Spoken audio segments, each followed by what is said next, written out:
Well, would you look at that? A few months since I have last made a video. Well, I'll admit I got a little lazy. The combination of trying to just working and just not wanting to come onto the table.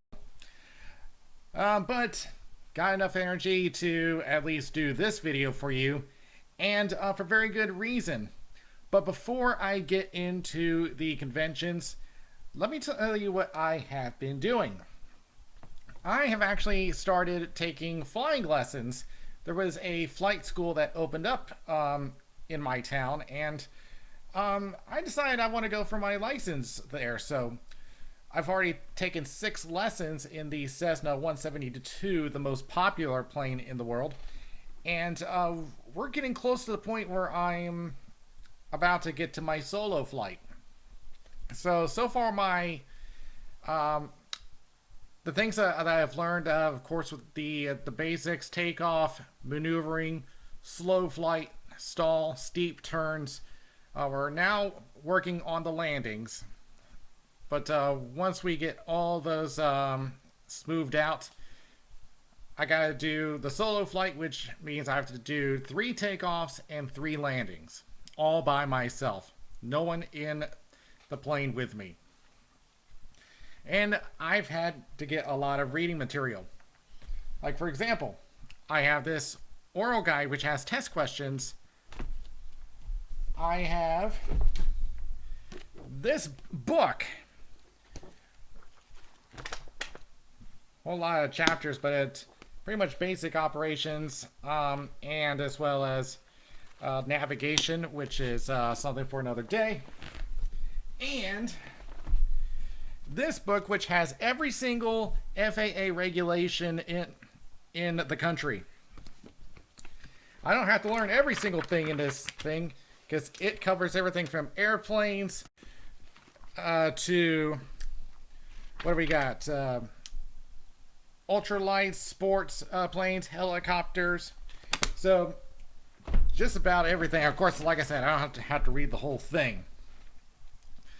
But that's only 3 books. I have a total of about 7 books that was given, plus a carrying case for me to take all of it.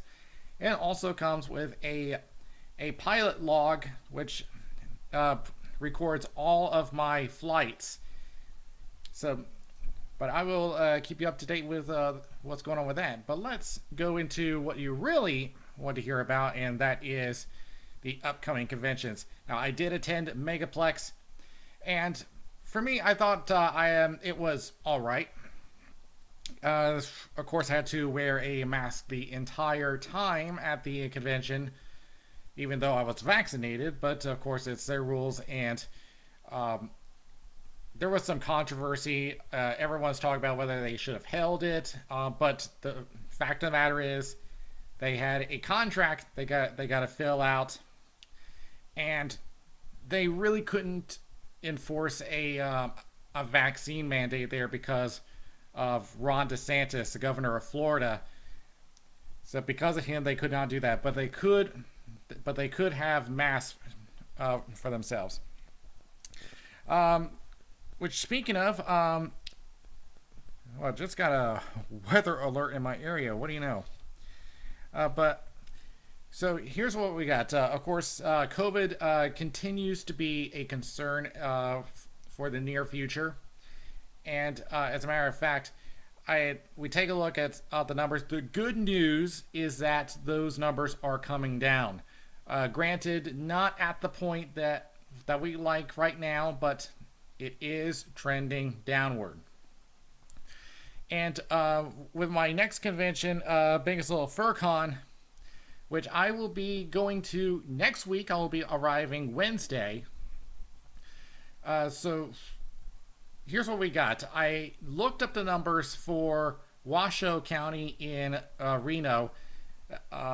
So this is directly from the Washoe County Health Department. And these are the numbers that they currently have as of this recording. They've tested 170 people, 11.3% positivity rate, but it is trending downward. daily new cases per 100,000 people, 23.65, holding steady.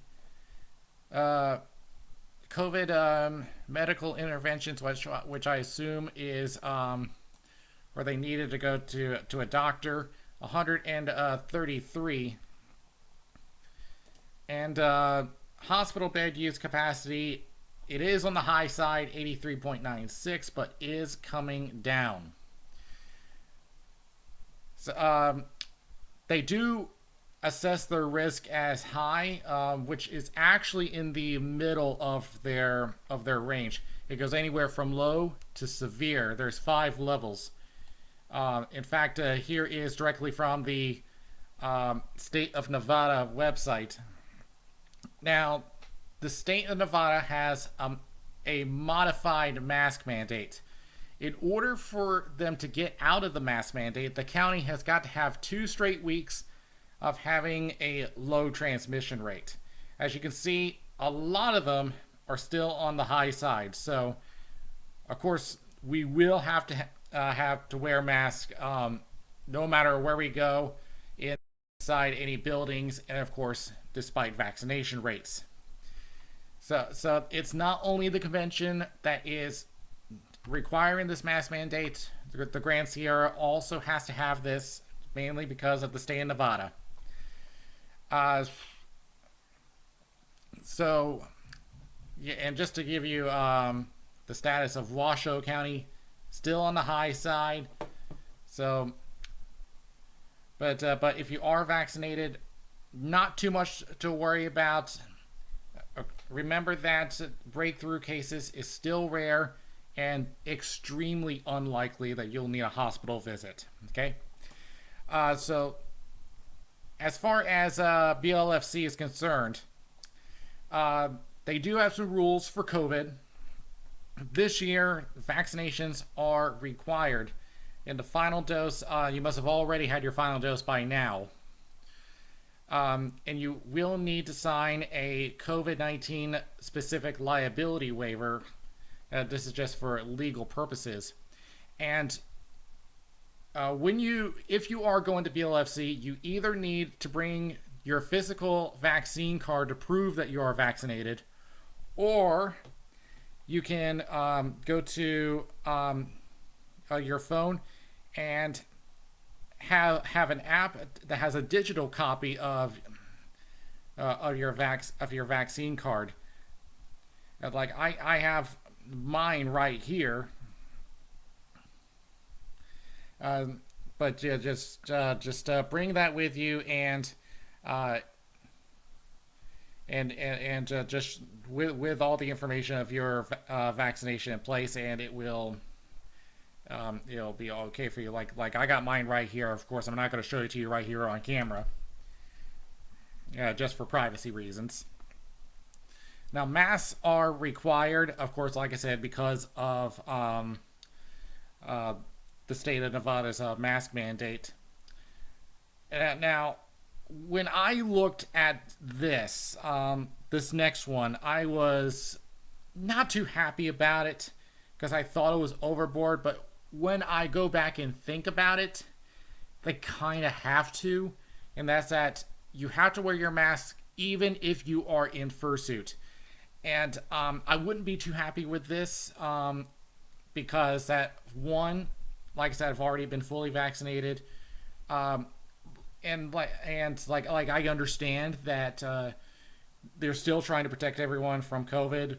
But if you're under if you don't have a fursuit, it's already hot enough as is going around in that thing, and I usually go around like 20-30 minutes at a time.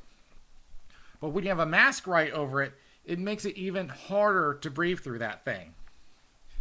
So if I do this, my time in suit would have to be cut significantly. But again, like I said, I think this is more because they really don't have much of a choice, because of the state of Nevada. But again, that's just my personal opinion. I think the mask under the fursuit head is a little overboard. Again, my personal opinion. but I think this is more for them to cover their bases. Now, on that same topic, fursuit lounges will be open, but there's going to be no head drying fans.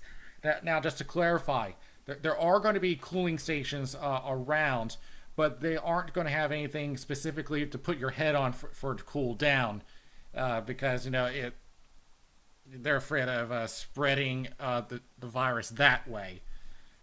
Now, the fans do provide ventilation, so it will help with that. But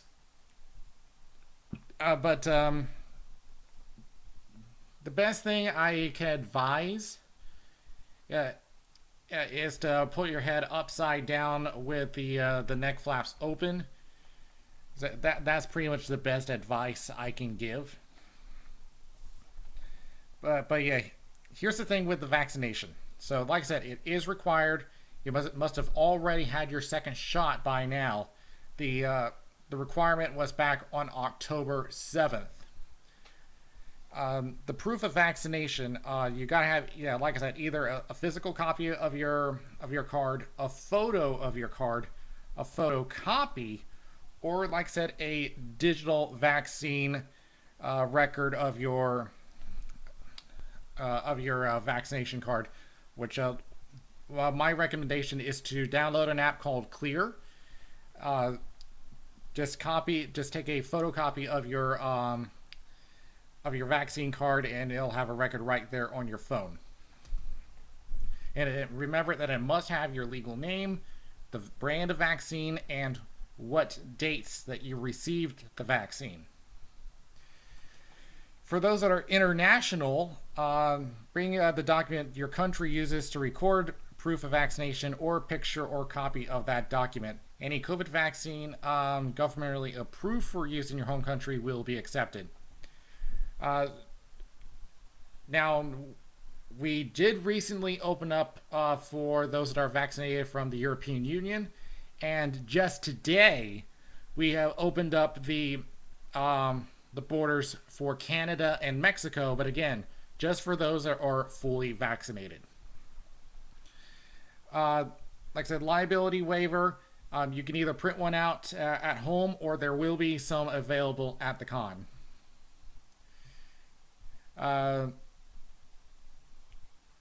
Let's see. By the way, in case you're asking about balaclavas under the fursuit or gaiters, they do not accept those as substitutes for masks, so doesn't matter, you still have to wear a mask. There's no physical distancing requirements,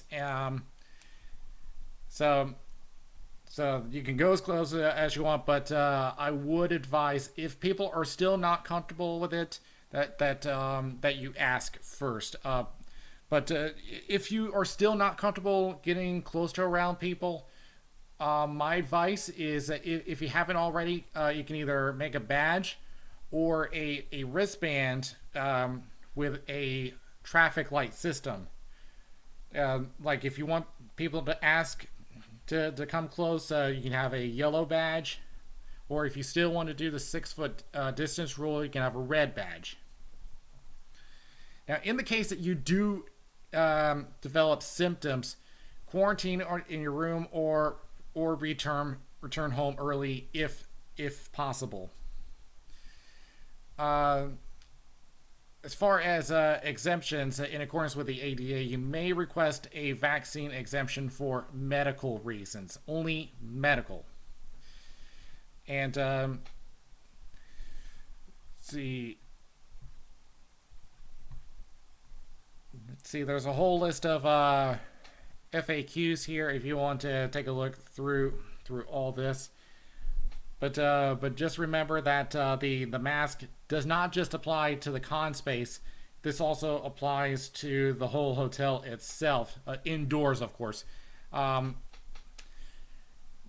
as far as events, this would be the time for me to give you the schedule, but I don't have one. I've looked through the website and I've looked through their Twitter. I can't find a schedule anywhere. So unfortunately, I can't tell you what events are going on. So I'm just gonna have to wait until you get there.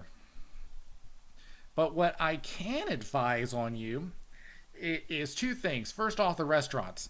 There are plenty of restaurants available there. You got Starbucks, Second Street Express. If you are going to have any lunch or dinner, Port of Subs is one of the main places to go. It's on the con level floor. Round Table Pizza is available. Grand Cafe, that's a 24-hour restaurant, and it's definitely worth the go, and definitely for the money. So that would be definitely one of my recommendations. You also have Johnny Rockets, a 50s style diner. The hours do vary, so check with those. You got the Grand Buffet, which I do recommend going at least once. Just check to see when that opens. And of course, you got Restaurant Row for all the more upscale places. And of course, with a casino, now they have taken some additional measures to ensure cleanliness. So I can't tell you on hand what they are doing, as I've been looking through the Grand Sierra website, and I can't see any specifics at this time. But it will depend on which table you go to. So be sure to ask before you play, just to make sure that everyone's on the same page. And just remember, if you go into to a table and you're a beginner, remember that the dealers are there to help you out. If you have any questions, feel free to ask them. So other than that, like I said, I'll be there from Wednesday until Monday. So I'll be there plenty of time. Because of the mask mandate, I won't be suiting as much as I usually do, because it does give me a hard time breathing through that thing. I mean, I'm not complaining about the mask itself. I do that all the time with my side job Ubering, but when you're doing that with a fursuit head on top, it just makes it even more difficult. But aside from that, there is another con I am going to, and it's a FurCon. And it will be located in my home state of North Carolina, called Bewhiskered. This will be in Durham, more specifically in the Research Triangle Park area. This will be from November 12th to 14th, so it will be next month. And I have already got my plans in. Now, do we have anything as far as events? Just an overview of what we have: opening ceremonies, fursuit games. You got game shows, lip sync battle, dances, of course, charity auction, improv, pretty much a whole lot of stuff. But we'll try to get some more specifics in the future. But as far as their policy, as far as COVID, as of right now, they are going to be requiring vaccination at this time. And masks are required regardless of vaccination status. And if I remember correctly, I think this is more because of local mandates. We don't have a state mandate, but everything is down to the local level.